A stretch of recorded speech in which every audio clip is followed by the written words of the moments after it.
do?" Segamer looked down. "We shall witness an offering to the gods, such as you have never seen." Excitement mixed with the fear in the boy's belly. He wanted to know more, but his father's stern tone and the fact that he was striding ahead at a great speed made him hold his tongue. Keeping up was what mattered. Mud squelched beneath their boots as they traced their way between a score of longhouses. A dog yapped as they passed one dwelling, setting off a chorus of others. Despite this noise, the village remained still. Everyone was asleep, the boy realized. It was late indeed. He grinned, thrilled. Staying up to watch a wedding feast with his friends, say, was one thing, but to go out in the depths of the night, even to the forest, that was a treat. The fact that he was with his father, whom he idolized, made it even better. Segamer wasn't unkind or cruel, as some of his friends' fathers were, but he didn't have much to do with him. He was a distant man, aloof, always busy with other nobles, or hunting, or away, fighting the Romans. This time had to be enjoyed, the boy decided. Their path led into the forest that sprawled to the south of their settlement. There were woods throughout the Cherusci's lands, Segamer had told the boy, but around the larger villages much of it had been cut down so that the ground could be used for agriculture. To the west lay the river, a source of water and many types of fish.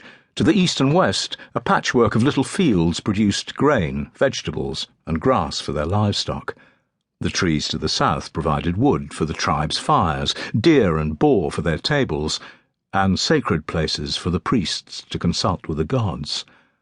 They had to be going to one of those spots, thought the boy, his unease returning.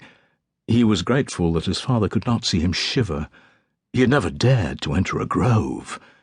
Once, he and his friends had ventured far enough to see the entrance to one. The horned cattle skulls nailed to the trees had tested their courage to the limit, and they had skulked back to the village in silence. Tonight, no doubt, they would be going beyond that point. Sweat trickled down his back as they entered the forest. "Be brave," he told himself. "You can show no fear now or later. To do so would bring shame on his family and on his father." For all of his resolve, he jumped when a figure stepped out from behind a tree. Cloaked, armed with a spear, he raised a hand in salute. "Segamer! Tullus!" The boy relaxed. Tullus was one of his father's most trusted warriors, and a man whom he'd known since he was tiny. "You woke the little bear." "Aye." Segamer's hand brushed the boy's shoulder, a touch for which he was grateful. "Are you ready, lad?" inquired Tullus. The boy didn't know what he was agreeing to, but he nodded. "Good." Segamer peered at the path which ran in from the west to join the one he'd taken from the settlement. "Are there any more to arrive?" "They're all here. Warriors of the Bructeri, Chatti, Angrivarii, and Tecteri. Even the Marsi have sent noblemen." "It will please Dona that so many have chosen to come," Segamer pronounced, eyeing the sky. "We'd best hurry. The moon will reach its zenith soon. That's when the priests said they must die." Tullus rumbled in agreement. When they must die? Stifling his unease at what the words might mean, the boy concentrated on keeping up with his father. "Boo!" The boy started forward with fright. He regained control fast, but beside him he caught Tullus smiling.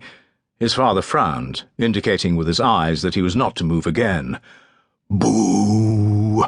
Boo!" The boy didn't stir this time.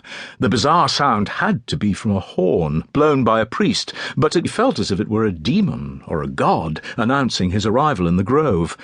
10 heartbeats skipped past, then 20, and still no one appeared.